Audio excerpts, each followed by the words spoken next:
quite a bit of snow falling up on those mountains still. I think until 1600 meters or so still snow. It's around 4,500 feet. Yeah, it's a cold week. I think it's gonna rain almost every day, so I'll be working inside mostly. I'm on my own. Ella's still away for her own projects. I'm gonna be pointing the wall, which is slow work on my own. And maybe also do some electricity already, pull some lines and connect some lights. Yeah, and I have to finish the outside work that I did the last 2 weeks, but with the rain it's better to wait a bit, because if I get a heavy trailer of gravel, it's gonna sink away in the mud. But yeah, we'll see.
Picked up new solar panels.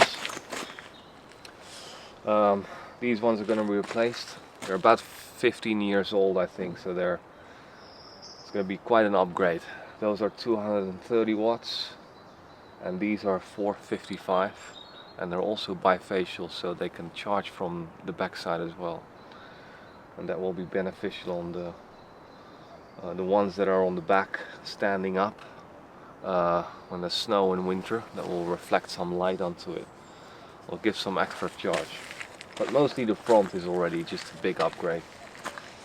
They are slightly larger in dimension, so I have to rebuild the stands and also just space them out slightly and a little bit higher for winter, so it's easier with clearing snow.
already been rewiring a few panels.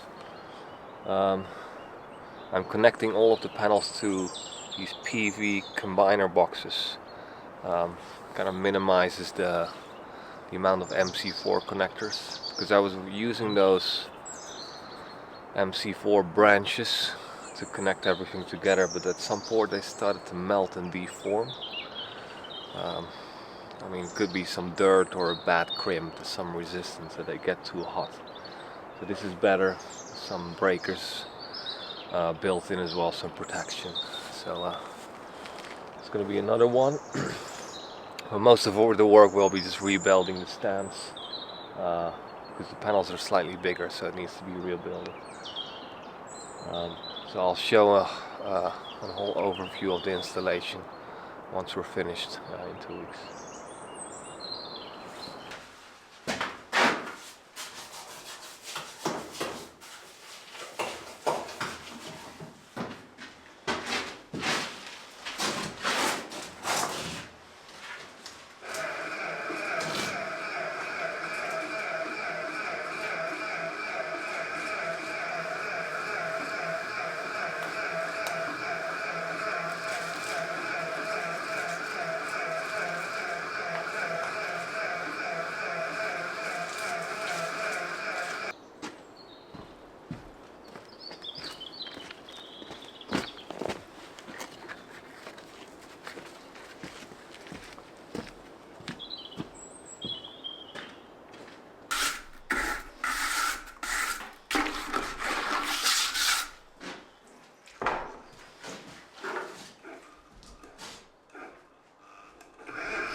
Bumblebee is confused.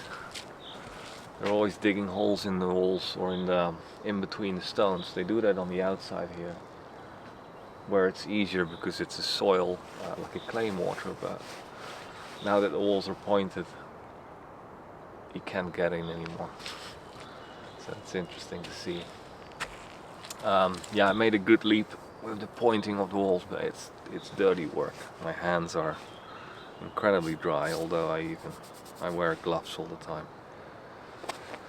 But I think 2 more days, 1 more day pointing, so a bit of this side wall and then the front half, and then that's done. I remember from the first cabin that was a big job too. It takes a few weeks. But yeah, almost there.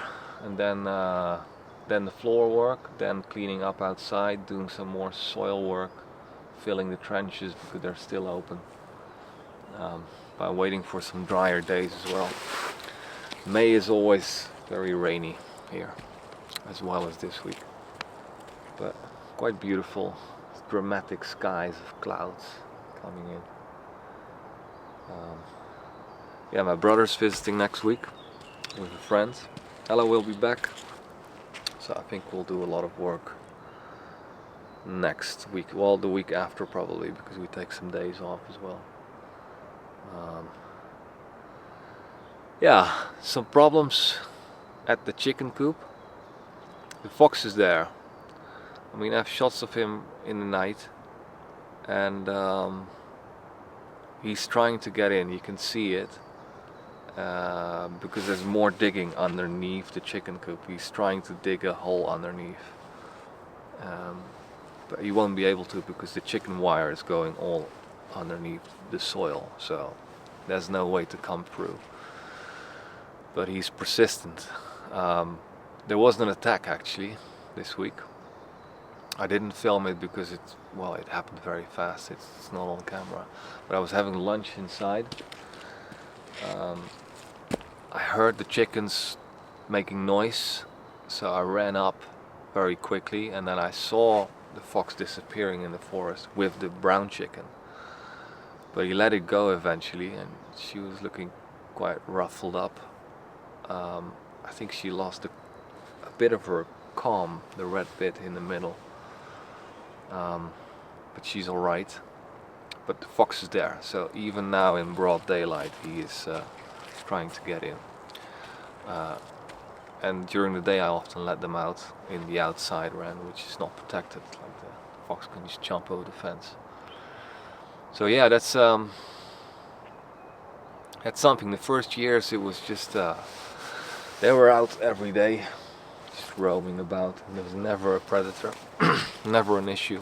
Only with some domestic dogs that were off leash that gave some problems in the weekends. But yeah, maybe an electric fence could fix this problem. I'm keeping them inside now, and just a few times a day I'm just staying there, letting them outside, and but I have to stay there because otherwise the fox is probably gonna get them. So yeah, it's a new thing.